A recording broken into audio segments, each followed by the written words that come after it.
Shinji Ikari es uno de los personajes más fuertes, mentalmente hablando, de toda la ficción. Y no estoy bromeando. Es triste que tenga que especificar que este video no es en joda. Esto sucede porque hay mucha gente en internet que tiene una concepción errada de este personaje.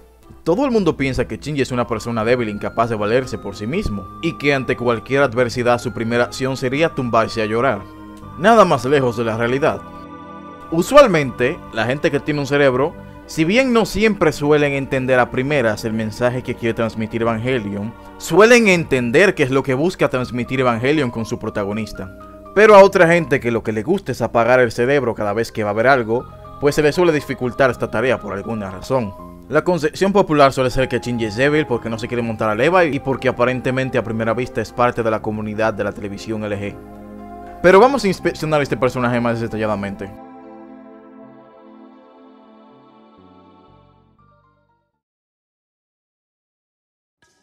En la búsqueda de querer entender a Shinji Ikari, lógicamente nuestra primera parada es ¿quién es Shinji Ikari? Por contrario que puede llegar a parecer, esta no es exactamente una pregunta fácil. Sencillo sería intentar definir a Shinji con una de estas etiquetas mostradas en pantalla. Como digo, sería sencillo, mas no exactamente preciso. Todas estas etiquetas son inconsecuentes, porque Shinji ciertamente sí es todo esto, pero al mismo tiempo no. Primero y antes que todo, Shinji es el protagonista de Neon Genesis Evangelion, con todo lo que eso conlleva. Porque para poder entender a Shinji, primero hay que entender qué diablos es Neon Genesis Evangelion para empezar. Al igual que Shinji, este se puede definir con varias etiquetas que no terminan de reflejar su verdadera identidad. Lo que Neon Genesis Evangelion realmente es una obra creada para expresar la depresión de su creador desde un punto de vista artístico. Hideaki Anno, creador de Evangelion. 自分が作ったアニメは好きですか？好きといえば好きですけど、結構嫌いなところもあります。嫌いなところはどんなところですか？自分が出てるところ。 Un hombre que plasmó su depresión en su obra, lo cual explica por qué esta puede llegar a ser tan oscura. Y aquí es donde entra Shinji, puesto que siendo Evangelion la encarnación animada de la depresión de Hideaki Anno, naturalmente su protagonista sería el foco de la tormenta. Y con eso no me refiero a que Shinji sea exactamente una representación de la depresión de Hideaki Anno. Esa puede llegar a ser una interpretación válida, pero yo personalmente le doy la siguiente. Como ya dije, Evangelion es una serie que encarna la depresión de su autor. No obstante, ni la trama, ni el tema, ni el mensaje de la serie giran exactamente en torno a la depresión. Si le ponemos atención a la serie, nos daremos cuenta de que la verdadera temática detrás de la misma es la siguiente: la humanidad. Neon Genesis Evangelion gira en torno a la humanidad, más concretamente a la naturaleza de la misma. Tenemos ciertas pistas a mano, como puntos importantes en la trama ligados claramente a la humanidad, pero estas no terminan de ser necesarias. Solo hace falta mirar detenidamente para darse cuenta de que cada escena, cada plano, cada tema musical debe sus raíces al concepto de humanidad que la serie intenta retratar. Esta es la principal razón por la cual el lore de la serie es inconsecuente. Muchos no lo sabrán, pero la mayoría del lore de Evangelion existe solamente en un viejo CD de PlayStation 2. Porque no es necesario saberlo para entender Neon Genesis Evangelion, porque Evangelion no se trata de su lore. En ese caso, ¿qué nos tiene que decir Evangelion sobre la humanidad?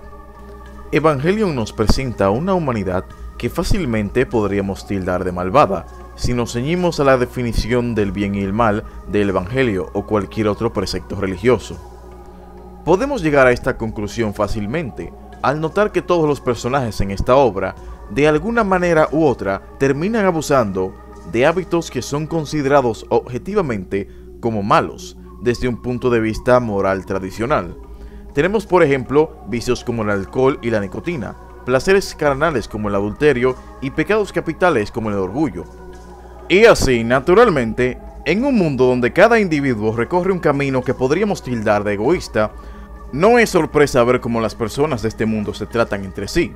Evangelion nos presenta un mundo donde cada personaje actúa bajo su propia agenda, sin importarle a los demás. Esto culmina en violencia directa cada vez que los intereses de una persona chocan con los de otra.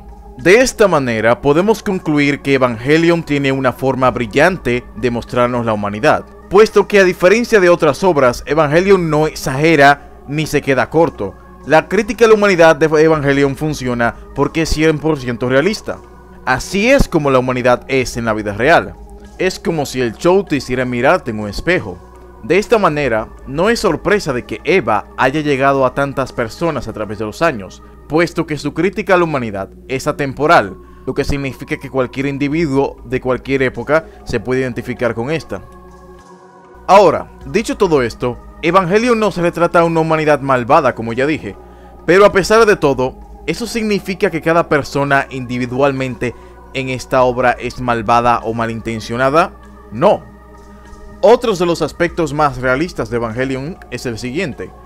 Si observamos con atención las acciones de cada personaje, nos daremos cuenta de que desde su perspectiva, lo que estaban haciendo era lo correcto, o expresado con aquella frase famosa, X personaje no hizo nada malo.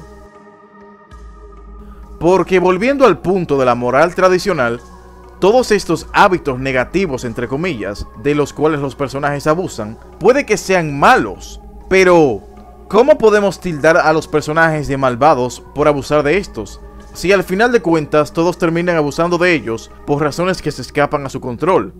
Porque viviendo en un mundo tan oscuro y egoísta, ¿quién puede ser culpado por querer escapar de la realidad, aunque sea unos minutos? ¿Quién esté libre de escapismo que tire la primera piedra? Entonces, ¿es Evangelion una crítica a la humanidad? Personalmente, no creo que esa sea la respuesta correcta tampoco. Ciertamente, ciertos aspectos de Evangelion podrían tomarse como una crítica. No obstante, también es posible tomarlos como parte de una narrativa mayor. Y para entender este siguiente punto, tendremos que volver a otro. El origen de Evangelion, la depresión de Hideaki Anno.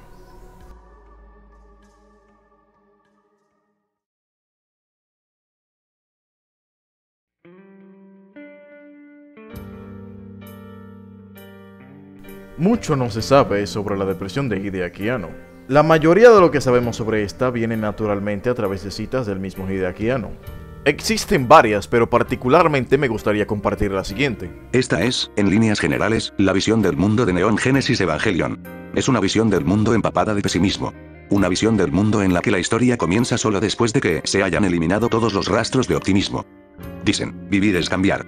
Comencé esta producción con el deseo de que, una vez que la producción estuviera completa, el mundo y los héroes cambiaran. Ese era mi verdadero deseo. Traté de incluir todo de mí en Neon Genesis Evangelion. Yo mismo, un hombre destrozado que no pudo hacer nada durante 4 años. Un hombre que huyó durante 4 años, alguien que simplemente no estaba muerto. Entonces, un pensamiento. No puedes huir, me vino a la mente y reinicié esta producción. Es una producción en la que mi único pensamiento fue grabar mis sentimientos en una película. Sé que mi comportamiento fue desconsiderado, problemático y arrogante. Pero lo intenté. No sé cuál será el resultado. Eso se debe a que dentro de mí, la historia aún no ha terminado. No sé qué pasará con Shinji, Misato o Rei. No sé a dónde los llevará la vida. Porque no sé a dónde llevará la vida al personal de la producción. Siento que estoy siendo irresponsable. Pero es natural que nos sincronicemos con el mundo dentro de la producción. He asumido un riesgo. Es solo una imitación. Y por ahora solo puedo escribir esta explicación. Pero tal vez nuestro original se encuentre en algún lugar allí. La depresión es un tema muy profundo como para abarcarlo en este video sin que este dure 4 horas. Y aún así, solo podría hablar de lo que sabemos actualmente de la misma. Si no nos es posible entender 100% la depresión, ¿cómo pretendemos entender un caso particular? Especialmente cuando cada cabeza es un mundo. Y súmale a eso que, como digo, prácticamente no tenemos información de la misma. Entonces, ¿jamás entenderemos Neon Genesis Evangelion? No hay que rendirse tan fácil porque todavía tenemos un buen punto de referencia para entender la depresión de Hideaki Anno. ¿Cuál es ese?, te preguntarás. Pues el mismo Evangelion, que nos dice más de este hombre que lo que incluso un diario podría llegar a decirnos. Y en Evangelion hay mucho de qué hablar. Hay tantos temas interesantes que no podría abarcarlos todos en un solo video, pero afortunadamente, como ya hemos establecido, todos giran en torno a una sola cosa: